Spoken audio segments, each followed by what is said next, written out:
Hey guys, what's up? Welcome back as always to another video on the channel. It's Ansonex, and today we're going to be talking about boxes, and specifically those Fairfax boxes you see littered around the map and the souls that you gain from them. And we're going to jump right into it with what the issue with boxes actually is, and I think they ultimately provide too large a soul advantage without an appropriate downside. That's the kicker. And this further presents three main issues that are really tangible that you can quantify. And number one, they encourage people to leave lane. We all know how well Calico, even post-patch that just came out a couple of days ago, can clear boxes as compared to the other heroes, but even still, I found myself under tower, I'm soaking damage so low, going, where the hell is my team, and looking, or where's my lane partner, and looking and seeing Dynamo or Vindicta, my lane partner, running between lanes in the subway on the minimap for an extra 200 souls that really they're just missing because I'm killing the wave that's attacking tower anyways. Number two, Calico can farm them too easily even after that patch. Like I said, the change is frankly minimal when you do a box run properly, and they should really further nerf this if they're committing to this path of Calico not being able to farm boxes as effectively. And then the third thing, they're just generally unfun to prioritize. And if it's not fun, it shouldn't be in Deadlock, or really any video game for that matter. And remember, we are playing a video game at the end of it. Most important thing in the video game is that we should be having fun. Obviously, you know, we're playing it, sometimes we're competitive for various reasons, but at the end of the day, you log on to the game because you want to have fun, and that doesn't mean Lash should do 1,000 damage with a stomp just to appease Lash players, or no cooldown on like Bebop's hook or some other stupid shit, but it does mean we shouldn't leave something in the game specifically because it provides a gameplay function. It should also be engaging and fun to do, which currently farming boxes rather really isn't, other than like the dopamine hit that you get, which we're all trying to decode ourselves from that TikTok brain a little bit.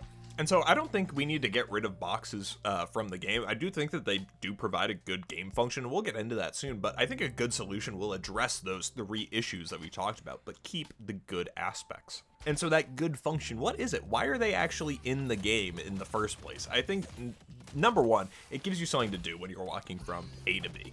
Probably their core intention here, given they're scattered relatively evenly throughout the map. Just punch them as you're running around this corner or whatever. And then our second good function, it gives you the extra 20 to 100 souls you might need to get your next item. And this is the one that I feel like no one talks about anymore, and I think is their best and most satisfying implementation. Being a few souls down and then getting them on the way to the shop is a really good feeling. And I recall people talking a lot about this function for boxes over the fall, and maybe this is a symptom of the rising skill floor of the community in general, that this hasn't been a common topic, but I think it's important to hone in on this really good, healthy gameplay feature. And so a good solution is going to keep those two items intact and make significant enough changes to remedy the three core issues we talked about above. And so guys, step one, it's kind of a two-parter. Anyone can break them automatically while sprinting. I think we should level the playing field with the boxes. It's already kind of a janky part of the game, and I think having one hero, Calico, that's better than farming boxes than the rest of the roster doesn't provide much in terms of good team play. And then we go back to, they're just generally unfun to be farming in the first place if you are that one person who's better at it. So one character really shouldn't be forced to have less fun than the rest of the lobby. And so that's part one, and anyone can break them while sprinting. Then we get to step two, and I'm not talking about a beer with Steve Wallace. The boxes deal damage similar to Sinner's Sacrifice and how that works, but the damage is equal to the souls that you gain. So let's say you break a box and get, for example, 35 souls. You also take 35 damage. 100 souls, 100 damage. No souls from the box, no damage. This would still allow you to use the boxes for getting both small and large amounts of souls, but make the user actually think about their timing. If you're on the way to a fight, don't stop and hit boxes along the way, just go help your team. But if you're on the way to clear the next camp, or you're a bit ahead of the wave, it'd be silly not to break some boxes while you're standing around. Because one thing I left out of the whole farming boxes isn't fun thing is that buying items and being fed is really fun. Maybe the most fun part of this game.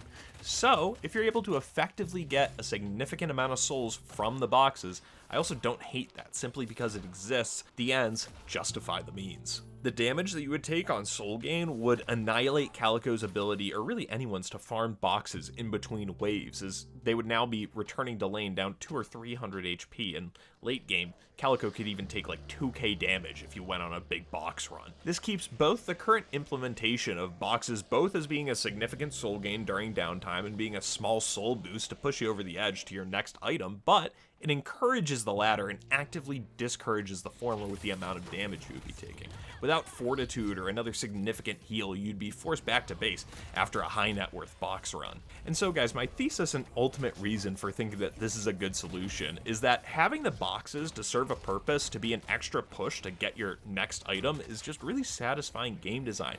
The feeling of, oh shit, I'm down a few souls, and then it quickly turns around to, nice, I got my last few souls, let's get my extra health, let's get my rapid rounds, whatever it may be. It's not only satisfying, but it also makes the player feel like the developer is looking out for them when it's that convenient. And I think that feeling of the developer looking out for you, the player, is something that's prevalent kind of throughout Deadlock. And I think that's something that's going to serve both them, but also you and me actually playing this game for our enjoyment very well when this game actually releases.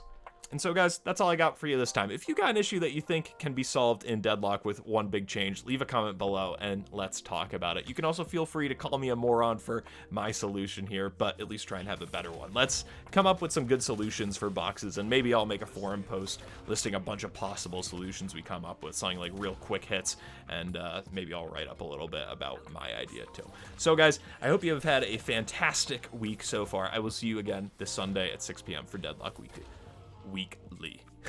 Have a great weekend. I will see you again on Sunday. Peace.